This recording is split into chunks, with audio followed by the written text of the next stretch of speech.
আর একটি হাদিস আপনাদের সামনে পেশ করি, যে হাদিসটি তিরমিজিতে রয়েছে। আল্লামা আলবানী হাদিসটিকে সহিহ বলেছেন। দুনিয়াদার হবেন না, দুনিয়ামুখী হবেন না, আখিরাতমুখী হন। তার সাথে ডানে বামে থেকে প্রয়োজন আছে। যেমন আপনি যাচ্ছেন মক্কা, টার্গেট কিন্তু আপনার ওই রাস্তাঘাটে, সামনে রাজধানী পড়বে রিয়াজ, সুতরাং এখানে ঘুরতে থাকবো না, কখনো না। কিন্তু রাস্তাঘাটে ক্ষুধা লাগলো, পিপাসা লাগলো, কোনো প্রয়োজন হলো, বাথরুমের প্রয়োজন হল, নেমে গেলেন, প্রয়োজন পুরো করে আবার টান দিলেন। রাসূলুল্লাহ সাল্লাল্লাহু আলাইহি ওয়াসাল্লাম বলেছেন, মান কানাতিল আখিরাতু হাম্মাহু, যার আখিরাত মুখ্য উদ্দেশ্য থাকবে, লক্ষ্য টার্গেট হচ্ছে ওই জান্নাত আমার, জানাল্লাহু গিনাহু ফি কলবিহি, আল্লাহ তার অন্তরটাকে অভাব মুক্ত করে দিবেন, অন্তরটা সচ্ছল হয়ে যাবে, না থেকেও খুব সুখী, নেই কিছু, কোন রকম হয়তো কালকের সকাল নাস্তার পয়সা আছে, কোন রকম করে আজকের দিনের আছে, তাতেও আপনি খুব সুখে শান্তি থাকবেন, মনটা খুব সচ্ছল থাকবে। ও জামালাহু সামলাহু, জীবনের কাজকর্মগুলোকে আল্লাহ সুন্দরভাবে সাজিয়ে দিবেন, গুছিয়ে দিবেন, জমা করে দিবেন, সাজিয়ে গুছিয়ে জীবন যাপন করার তৌফিক দেবেন। ও আতাতিদ দুনিয়া ওয়া হিয়া রাগিমা, দুনিয়া আপনার পায়ের তলে লুটিয়ে পড়বে। সুবহানাল্লাহ, দুনিয়া আপনার সামনে এসে ঝুঁকে যাবে, কারণ আপনার টার্গেট দুনিয়া নয়।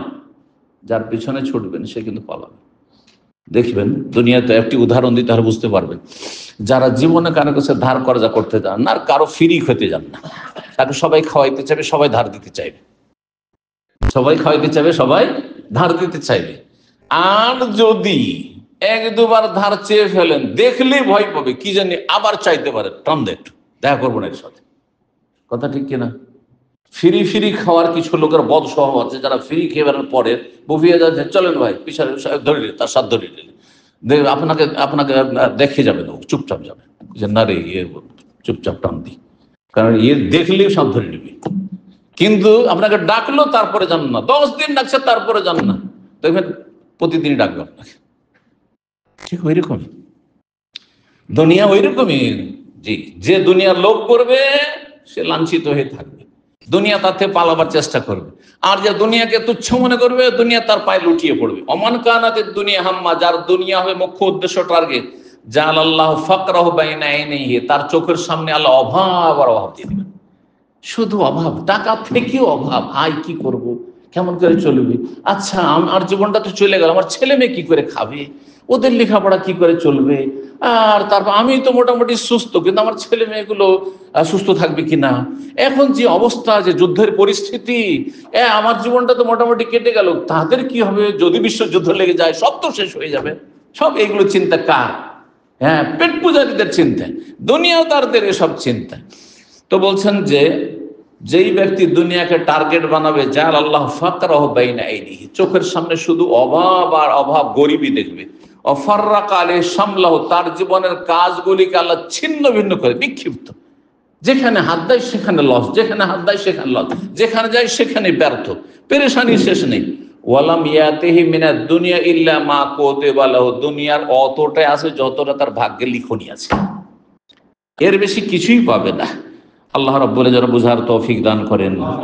একটি কথা দিয়ে শেষ করছে, নূহ আলাইহিস সালাম সম্পর্কে রয়েছে সনদ, আল্লাহ তাআলা আলাম।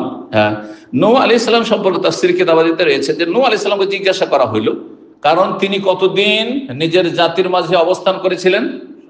950 বছর। ফালাবিসা ফীহিম আলফা সানাতিন ইল্লা 50, আমার কোরআনে কেন বেরোচ্ছে 1050 কম 950 বছর দাওয়াত দিয়েছেন, নবুয়ত পর পরে তাদের সাথে থেকেছেন। তাকে জিজ্ঞাসা করা হলো শেষ জীবনে, কাইফা রাআইতাদ দুনিয়া, তুমি এতদিন দুনিয়াতে থাকলে, 1000 বছর, 40 বছর আগে নবী হয়েছেন, 1000 তো ছিল, আবার জাতি ধ্বংস, কাফেররা ধ্বংস, তার কম ধ্বংস হওয়ার পরেও তিনি থেকেছেন, তার মানে 1000-এর বেশি তিনি হায়াত পেয়েছেন। এতদিন যে দুনিয়া থাকলে, দুনিয়াটা তোমাকে কেমন লাগলো, কেমন দেখলে তুমি?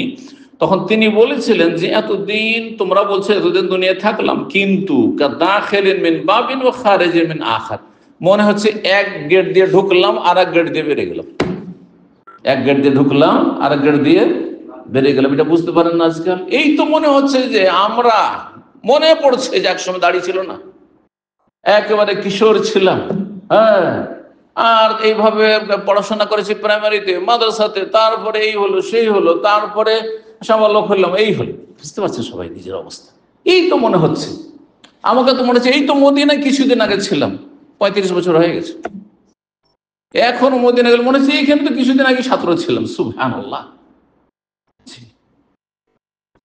তো নূহ আলাইহিস সালাম সত্যি বলেছেন যে দুনিয়ায় 1000 বছর থাকার পরে তিনি বলছেন যে মনে হচ্ছে যে আমি এক গেট দিয়ে ঢুকলাম আর এক গেট দিয়ে বেরিয়ে গেলাম। আল্লাহ যেন বোঝার তৌফিক দান করেন।